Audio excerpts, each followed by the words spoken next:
জয় Hind friends, WBP এবং KP নিয়ে একটা গুড নিউজ আছে। তোমরা ভিডিওটা শেষ পর্যন্ত দেখতে থাকো, কেউ কিন্তু মিস করো না, তাহলে কিন্তু গুড নিউজটা তোমরা মিস করে যাবে। বর্তমানে এখন যারা চাকরি করছো এবং রেজাল্ট বার হওয়ার পরে যারা চাকরি করবে তাদের জন্য বড় সুখবর আছে। আচ্ছা, প্রথমেই তোমাদের ডব্লিউবিপির রেজাল্ট নিয়ে বলি।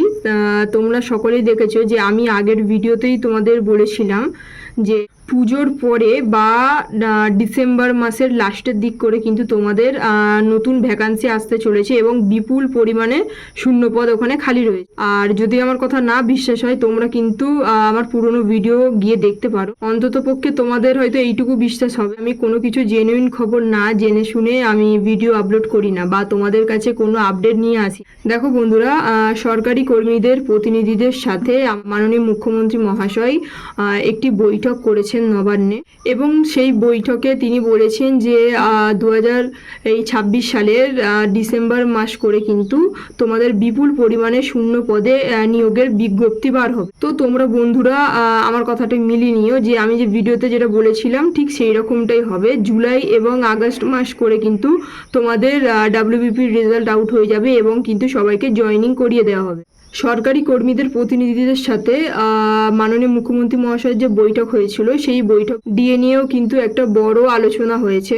সরকারি কর্মীদের প্রতিনিধিদের তরফ থেকে বক্তব্য ছিল যে কেন্দ্রের যে ডিএ দেওয়া হয় 60% এবং রাজ্য সরকারের যে বর্তমান ডিএ দেওয়া হয় 18%, এই যে একটা হিউজ পরিমাণে যে ডিফারেন্স রয়েছে বা 42%, এটি কিন্তু মিটিয়ে দেওয়ার কথা বলা হয়। মাননীয় মুখ্যমন্ত্রী মহাশয় এই বিষয়ে আশ্বস্ত করেছেন যে এই ডিএটি ধাপে ধাপে ইনক্রিজ করা হবে এবং সুপ্রিম কোর্টের নির্দেশ অনুযায়ী 25% বকেয়া ডিএ মিটিয়ে দেওয়ার আশ্বাস দেন তিনি।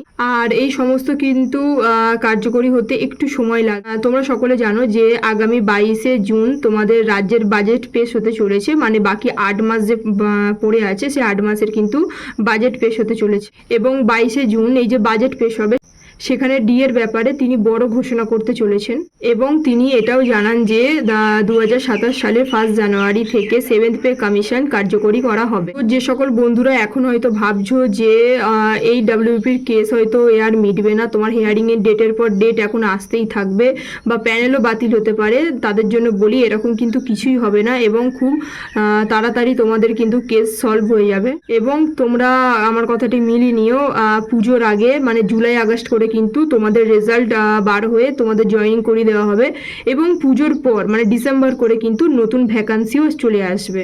তোমরা সবাই সুস্থ থেকো এবং ভালো করে পড়াশোনা করো। তো বন্ধুরা, আমি ভিডিওটা এখানেই শেষ করছি। নতুন যদি কোনো আপডেট পাই আমি তোমাদের কাছে আবার নতুন ভিডিও নিয়ে উপস্থিত হব। জয় হিন্দ, জয় ভারত।